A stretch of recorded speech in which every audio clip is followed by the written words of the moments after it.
August 7, 1942. Solomon Islands, waters off Tulagi Island, 23:30 hours. The tropical night was a thick, oppressive blanket, broken only by the shimmering exhaust of the Japanese destroyer Yugiri. On board, the crew were restless but confident. They were part of an ironclad screen protecting the vital Japanese supply lines. The Imperial Navy had learned the hard lessons of night fighting. They possessed the superior optics, the devastating long-lance torpedoes, and, most importantly, the unwavering psychological edge. They ruled these shadows. What the Japanese sailors did not know, what no one outside the innermost circles of Allied command truly understood, was that this night, the rules of naval engagement in the Pacific were about to be rewritten by a weapon considered by most Allied admirals to be nothing more than a rickety plywood joke. This was the moment the tide of the Pacific War turned from the majestic, predictable clash of battleships to a terrifying, chaotic dance in the dark with a new, unseen enemy. The air thrummed with the barely perceptible high-pitched whine of three massive engines, their sound muffled by a clever combination of distance, direction, and the very density of the humid air. The Yugiri's sonar operator dismissed it. The sound profile didn't match a conventional submarine, and it was far too fast for a destroyer. It was simply the sea talking. For years, the U.S. Navy establishment had viewed the development of the small, fast patrol torpedo boat, the PT boat, with thinly veiled contempt. Admiral Ernest King famously referred to them as expendable, cheap, and nasty. These were vessels built of wood, essentially oversized speedboats, armed with 4 torpedo tubes and machine guns, and powered by 3 massive Packard engines originally designed for aircraft. The boats were designed for speed and stealth, not brawling.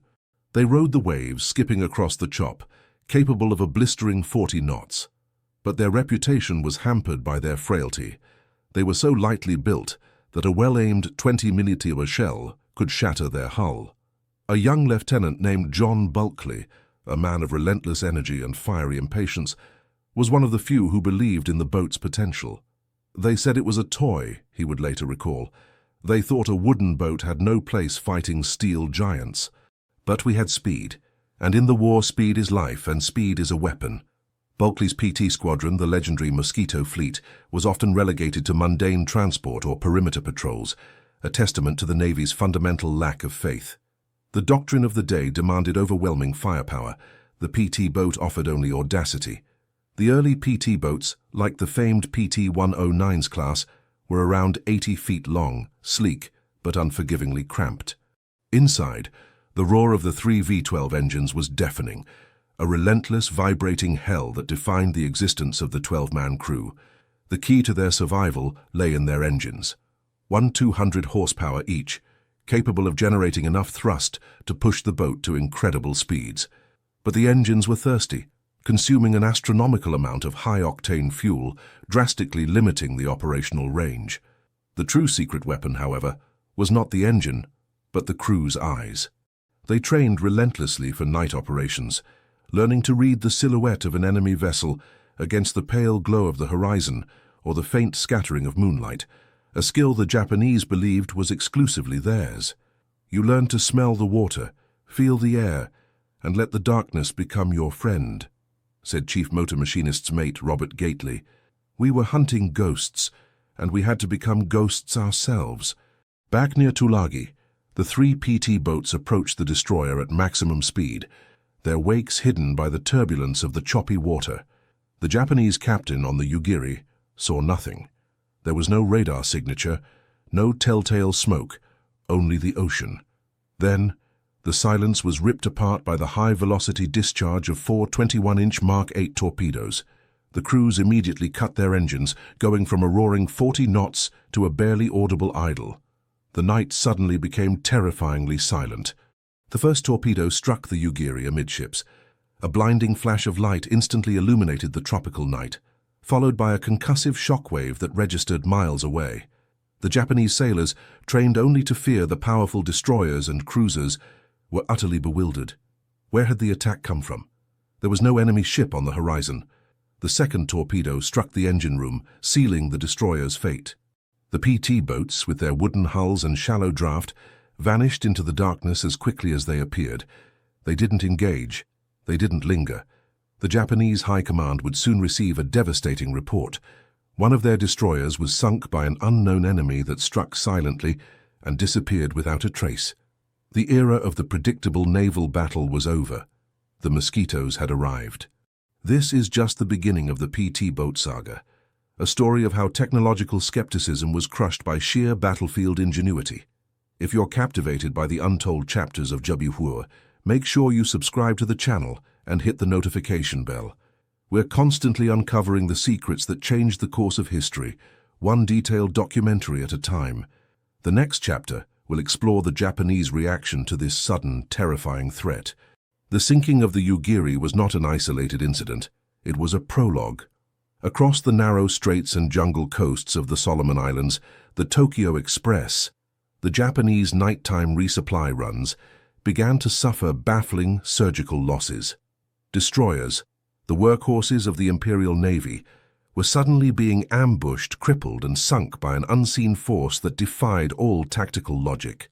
The Japanese commanders, steeped in the proud tradition of their powerful fleet, struggled to comprehend this new reality, initially dismissing the losses as the result of American submarines or faulty intelligence. This dismissal was rooted in the Japanese Navy's fundamental technological disdain for the PT boat concept. They saw the Allied emphasis on small, fast vessels as a sign of weakness, a failure to commit to the superior firepower of heavy cruisers and destroyers. For the Japanese, the true measure of a warship was its armor plating, its 127mm guns, and the devastating range of the Type 93 Long Lance oxygen torpedo. A wooden boat was an insult to the art of naval warfare. When the first detailed reports of the mosquito attacks reached Admiral Yamamoto's staff, the initial reaction was incredulity, followed by professional frustration. The Japanese crews could not accurately report what had hit them. They reported high-speed, low-silhouetted shapes that sprayed fire before unleashing torpedoes and vanishing. The speed of the attack was the key factor. A Japanese destroyer could react to a conventional torpedo launch, but the PT boats closed the distance so rapidly, from concealment to launch, that the margin for evasion was zero. This generated a powerful psychological weapon: fear of the unknown. The Japanese Navy had mastered night fighting through training and superior technology, but they were experts in engaging ships they could see, analyze, and shoot at. Against an enemy they could only hear for a fleeting moment, an enemy that looked like a large dinghy. Their strategic advantage crumbled. "We started calling them Mizutsuki, water moons," recounted a Japanese engineering officer, Kenjiro Tanaka, in a post-war memoir. "They were pale, fast blurs that you only saw right before the explosion. It was dishonorable. It was not a battle. It was an execution by shadow." The core of the technological mismatch lay in the purpose-built design. The American PT boat was a platform for speed, optimizing its lightweight construction and powerful engines to deliver a decisive strike weapon, the torpedo. The Japanese destroyer, conversely, was a multi-role vessel, heavy enough to carry out bombardment, large enough to transport troops, and armored enough to withstand medium-caliber fire. When a PT boat attacked a destroyer, it used the darkness and speed to circumvent the destroyer's main defense, its heavy guns. The large guns simply could not depress fast enough or track low enough to hit a small vessel skipping across the water at 40 knots. It was like trying to shoot a mosquito with a cannon. The Japanese realized they had to rely on their smaller, quick-firing 25mm anti-aircraft guns, but often the PT boat was too close, too fast, and too low in the water before the crew could even load the appropriate ammunition. In response, the Japanese were forced into a humiliating and dangerous strategic shift. They began dedicating entire destroyers purely to screening and patrol duties, pulling them away from troop transport and bombardment roles. This dilution of forces was exactly what the Americans had hoped for. Crucially, the Japanese began to equip their destroyers with more radar units, often American sets captured in the Philippines or salvaged from wrecks. The American PT boats were made of wood, which minimalized their radar cross-section, but they weren't invisible. They still had metallic engines, torpedo tubes, and a crew, offering a fleeting blip on an early-generation radar screen. The war was turning into a race between the stealth capabilities of the PT boat crews and the slow, agonizing development of Japanese radar technology. The PT boat crews, understanding the stakes, began to employ radical new tactics.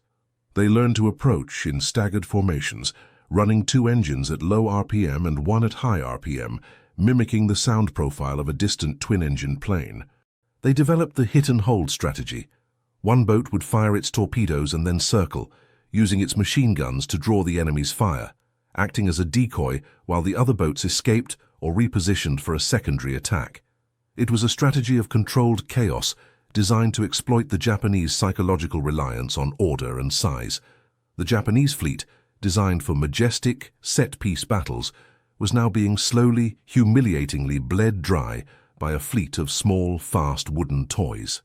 This technological disdain would prove to be one of the costliest errors of the Pacific campaign. The strategic success of the PT boats came at a tremendous human cost, often overlooked in the grand sweep of naval history. Unlike the crews of cruisers or battleships, who endured periods of routine patrol punctuated by intense battle, the PT boat crews lived in a state of perpetual, vibrating combat. Their missions were always night raids, always at maximum speed, and always in close proximity to the enemy. There was no comfortable distance, no standoff engagement. It was knife-fight range, decided by fractions of a second. The noise alone was a form of constant torture.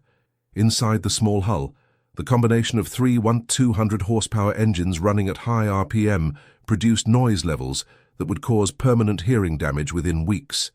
The fuel fumes mixed with sweat and the humid air created an environment that was physically and mentally exhausting.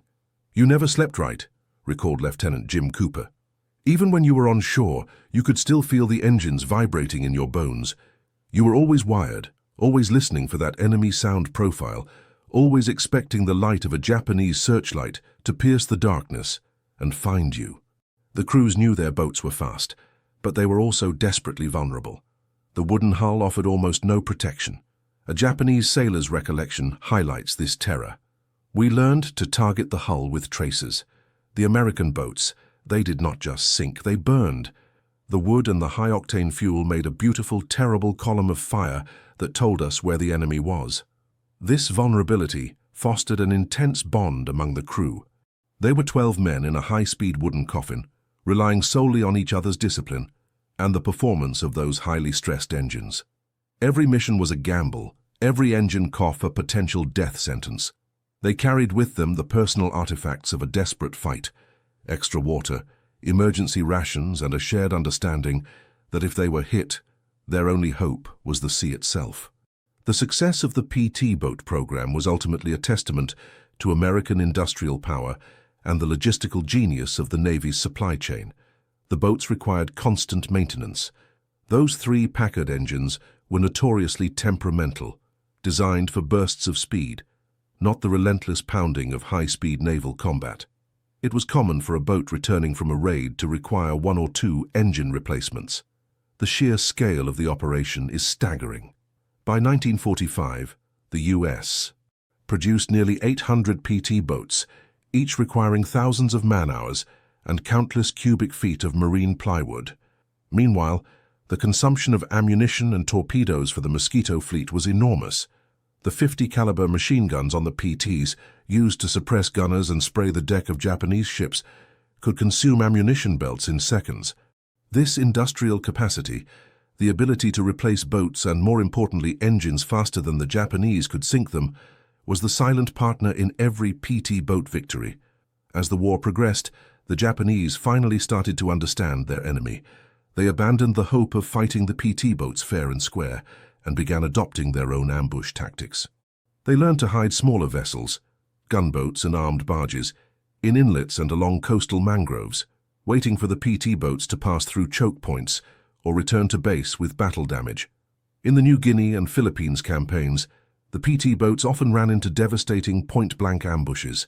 The Japanese strategy was simple: hit the boats with overwhelming small arms fire and explosives before they could turn and fire their torpedoes. It became a grueling, brutal war of attrition. The crews had to rely on constant patrols of their known patrol routes, flying spotter planes, and an almost psychic awareness of the enemy's likely hiding spots. The fear of being ambushed on the return leg of a successful mission was often greater than the fear of the mission itself. The war had evolved from a technological surprise to a tactical grind, proving that even the most innovative weapon system must eventually face a hardened, adapting enemy.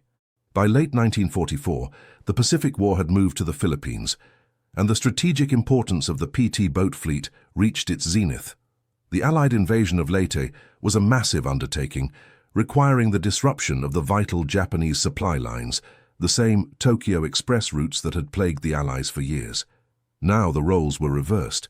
The Japanese were desperately attempting to reinforce their garrisons on Leyte through the narrow, treacherous waters of Ormoc Bay. The U.S. Navy implemented a deadly strategy known as Blackett's Barrier, named after its strategic creator. This was not a single line, but a staggered, overlapping patrol zone designed to enforce a total naval blockade. Destroyers patrolled the outer zone, and the PT boats, the stealth assassins, patrolled the inner, shallower and darker waters of the bay itself. Their target, the Japanese reinforcement convoys, known as the Take Ichi and Take Ni groups. The battles in Ormoc Bay were the proving ground for the PT boat's entire doctrine. The Allied forces had cracked the Japanese code, giving the PT boat crews precise times, routes, and even the makeup of the enemy convoys. It was a technological advantage that stacked the deck for the American boats.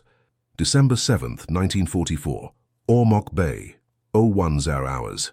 A large Japanese convoy, composed of troop transports and heavily armed destroyers, steamed directly into the trap. The PT boats waited, using their low-slung profiles to blend into the dark coastline. They fired their torpedoes not at the destroyers, but directly into the massive, slow-moving transports, the most valuable and vulnerable targets. The goal was not a fair fight, but total destruction of the enemy's capacity to wage war. The ensuing battle was a spectacle of chaos. The Japanese destroyers, desperate to protect the transports, focused their fire on the few American destroyers patrolling the outer reaches of the bay. They fired their massive long-lance torpedoes, designed for long-range engagement. The PT boats, meanwhile, executed a near-suicidal close-range attack. They drove their boats between the Japanese destroyers and the transports, turning the night into a blinding display of tracer fire and explosions. The PT boats would deliberately use their machine guns to hit the destroyers' bridges, forcing the Japanese crews to focus on small arms defense, distracting them from their main task. Then they would launch their torpedoes and immediately use smoke generators to vanish. It was like shooting fish in a barrel, but the fish were shooting back with everything they had, said Lieutenant Commander Robert G. Kelly. You could smell the explosives, the oil, the salt, and the fear. But we kept going back in. We knew that every transport we hit meant 500 fewer Japanese soldiers fighting on Leyte. The strategic outcome was devastating for the Japanese. Over a period of just a few days, the PT boats contributed significantly to the sinking of several destroyers and dozens of transports, effectively crippling the reinforcements intended for Leyte. The Japanese lost thousands of troops, tons of vital supplies, and, crucially, lost control of the sea lanes. This battle was the climax that proved the thesis. The fast, fragile, and often disdained wooden boat had become the ultimate weapon of naval interdiction. It was a low-cost, high-impact instrument that defeated the technologically superior, tradition-bound Japanese fleet by forcing it to fight a war on the enemy's terms, a chaotic war in the shadows. The success in Ormoc Bay marked the beginning of the end for the Japanese Navy's operational control over the Philippines. From that point on, the PT boat was no longer viewed as a toy, but as a critical element of naval strategy. It had forced a total rethink of naval doctrine, proving that superior speed and decentralized command could often trump the traditional advantages of heavy armor and large-caliber guns. The PT boat crews, having perfected their unique form of warfare, continued to patrol the remaining Japanese-held areas, evolving into specialized coast watchers and rescue vessels, cementing their image as the ultimate naval utility player. Their legacy, however, is not just about the boats sunk, but about the profound shift in naval thought they inaugurated. The concepts pioneered by the PT boats, speed, low radar profile, and coordinated close-quarters attack, directly influenced post-war naval design. They are the direct ancestor of modern fast attack craft, FAC, and missile boats used by navies around the world today. The technological evolution was swift. The plywood hull gave way to fiberglass, and the torpedoes were replaced by guided missiles. But the core doctrine remained: strike fast, strike hard, and vanish. Yet as the war ended, the era of the classic wooden PT boat came to a rapid, ignominious close. Most of the famous Mosquito fleet was not preserved. Many boats were considered surplus and destroyed. Due to their wooden construction and the difficulty of transporting them back to the United States, hundreds were simply stripped of equipment, towed into deep water, and burned or scuttled. "We watched the boats burn, the ones that had carried us through hell," remembered Lieutenant Frank Johnson. "It was a strange feeling. The most important things in our lives, the things that saved us, just went up in smoke. They were built for war, and when the war was over, they were gone. They became ghosts again, only this time they were our ghosts." The statistics of the Mosquito fleet are staggering. PET boats were credited with the sinking of approximately 34 enemy transports, 13 destroyers, and numerous smaller craft, all while suffering comparatively minimal losses, a testament to the effectiveness of their speed and surprise. Their operational record demonstrates the fundamental irony of the PT boat saga. The cheap, expendable, and easily dismissed wooden vessel forced the most powerful naval force in the Pacific to fundamentally change its doctrine, diverting massive resources and ultimately contributing to the collapse of the Japanese logistics system.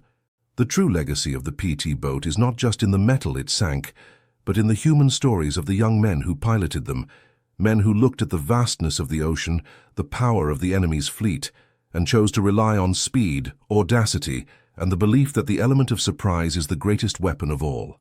They were the ghosts of the Pacific, striking from the shadows, and their story deserves to be remembered. If the untold sagas of WW2 and the ingenuity of its warriors captivate you, then don't let this story end here. Subscribe now and join our community of history enthusiasts. Hit that notification bell so you don't miss our deep dives into the forgotten technologies and the human drama that shaped the 20th century. What other secret weapon should we uncover next? Let us know in the comments below.